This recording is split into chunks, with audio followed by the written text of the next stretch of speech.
yo. Halo sahabat sentra, jumpa lagi di channel Berbagi Bersama Sahabat Sentra. Nah, sahabat sentra, di kesempatan kali ini kita akan membahas terkait dengan apa yang mesti kita persiapkan untuk memulai sebuah usaha. Nah, yang pertama itu tentunya adalah niat. Dengan niat, maka kita mempunyai suatu tujuan. Nah, kita senang berwirausaha. Tentunya kita punya niat. Tujuan kita untuk berwirausaha itu untuk mendapatkan apa? Nah, setiap orang tentunya beda-beda. Apakah dengan niat itu kita mempunyai suatu tujuan untuk membahagiakan keluarga, bisa membantu orang lain, bisa membahagiakan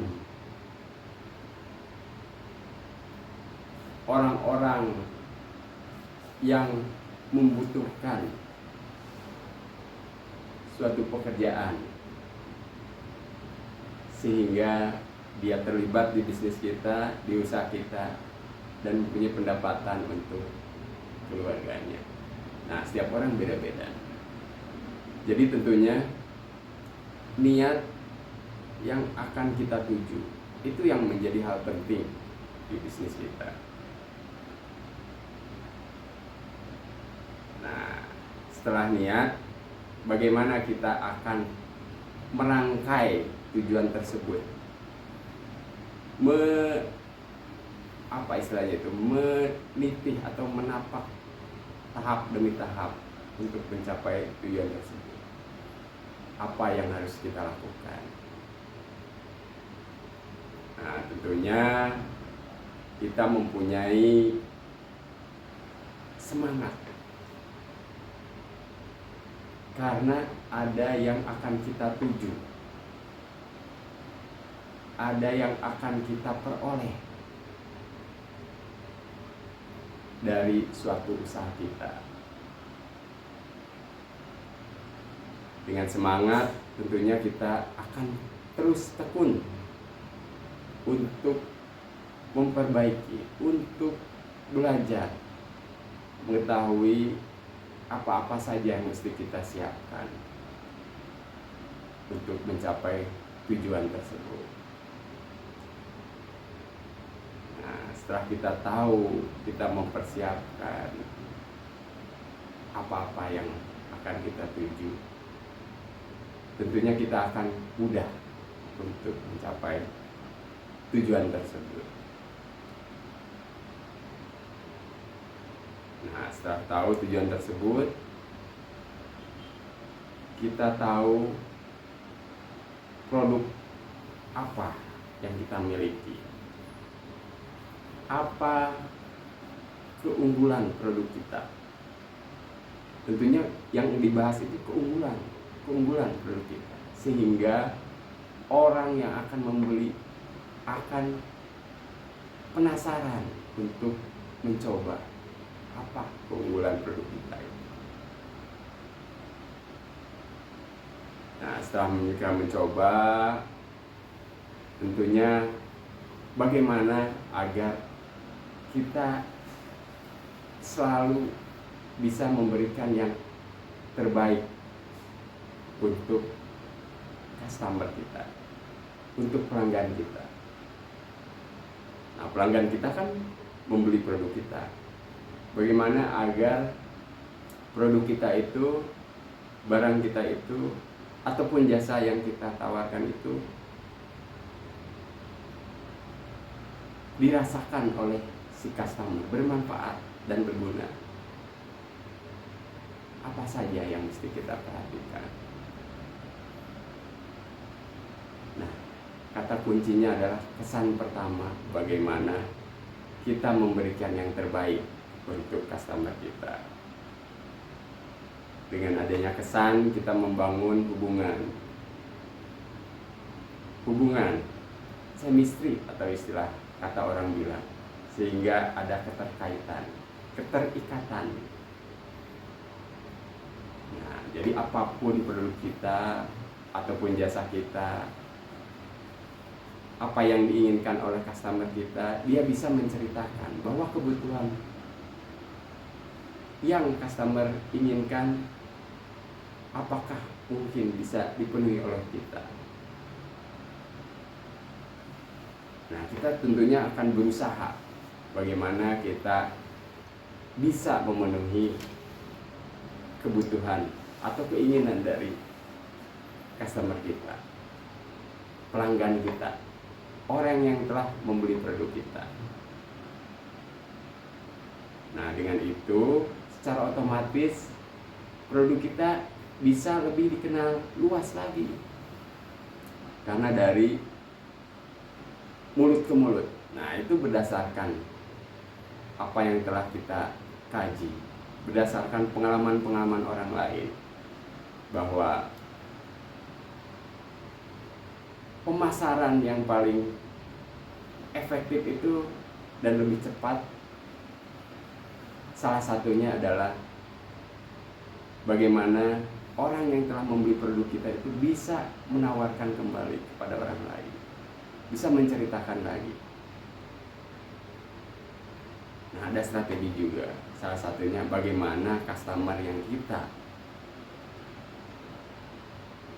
membeli produk kita itu kita menjadi mitra. Itu akan lebih menarik, itu akan lebih mudah menjadi mitra untuk bagian pemasaran. Nah, itu salah satu bagaimana cara kita memasarkan produk kita atau jasa kita secara efektif atau efisien. Salah satunya seperti itu. Nah, ini tantangan yang mesti kita coba. Dan nanti kita analisa di dalam bisnis kita, apakah hal ini bisa cocok di bisnis kita. Apa kira-kira kekurangan atau tantangan yang dihadapi. Nah, kita pelajari, kita evaluasi, kita terus berpikir bagaimana agar hal ini bisa berjalan, strategi ini bisa berjalan. Nah, dengan cara kita menjaga hubungan yang baik, kesan pertama, itu bisa menjadikan customer kita itu merasa memiliki, merasa ada perhatian dari kita. Nah, dengan cara itu semoga produk kita bisa lebih luas lagi terjual, karena dari mulut ke mulut. Nah, hal lain yang mesti kita lakukan selain tadi cara bagaimana kita istilahnya memaintain atau menjaga hubungan baik dengan customer kita. Kita pun bisa berinovasi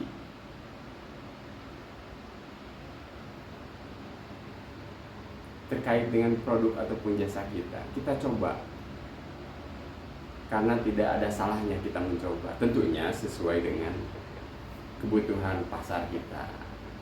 Biasanya apa yang konsumen segmen kita yang diinginkan dari produk atau jasa kita.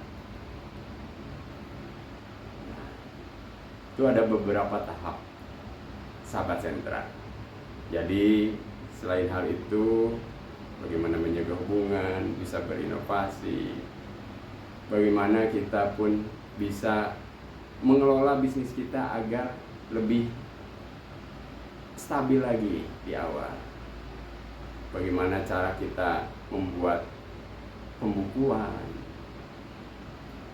Jadi kita tahu bagaimana kita mengetahui berapa penjualan kita di awal bulan, di awal berikutnya, dan seterusnya. Kita tahu tren pada saat bulan-bulan apa yang biasanya produk atau jasa kita gunakan. Sehingga dengan cara itu kita lebih mudah menganalisa pada saat penjualan kita turun, apa yang mesti kita lakukan. Apakah pelayanannya kurang, ataukah segmennya kurang tepat. Nah ini kan seiring berjalan waktu, sahabat sentra. Nah sebagai pengusaha kita mesti pintar-pintarlah kita bisa menganalisa bagaimana kita bisa sharing sesama pengusaha, kumpul dengan teman-teman yang satu profesi, agar bisa ide-ide itu bisa berkembang, terwujud, bisa dieksekusi. Dan itu emang butuh proses, sahabat sentra. Butuh tekad yang kuat, butuh istilahnya resiko. Nah, jika ada resiko terkait dengan finansial, nah itu pengorbanan. Karena pengalaman adalah hal yang terbaik. Pengalaman adalah guru kita untuk lebih baik kembali. Nah itu sahabat sentra, sekilas terkait dengan bagaimana cara kita menyikapi strategi untuk memulai usaha langkah demi langkah untuk mewujudkan tujuan kita lebih mudah. Ada banyak hal. Nanti di episode selanjutnya nanti kita akan bahas hal-hal lain. Semoga video ini bisa bermanfaat buat sahabat sentra di sana, bisa menjadi motivasi buat kita semua, bisa mendapatkan gambaran untuk dapat mengeksekusi apa yang akan kita rencanakan. Itu sahabat sentra semua, semoga bermanfaat. Jangan lupa like and subscribe. Pokoknya tetap semangat, semangat. Wujudkan mimpimu, raih prestasimu. Semangat. Yo, yo, yo, yo, yo. Semangat.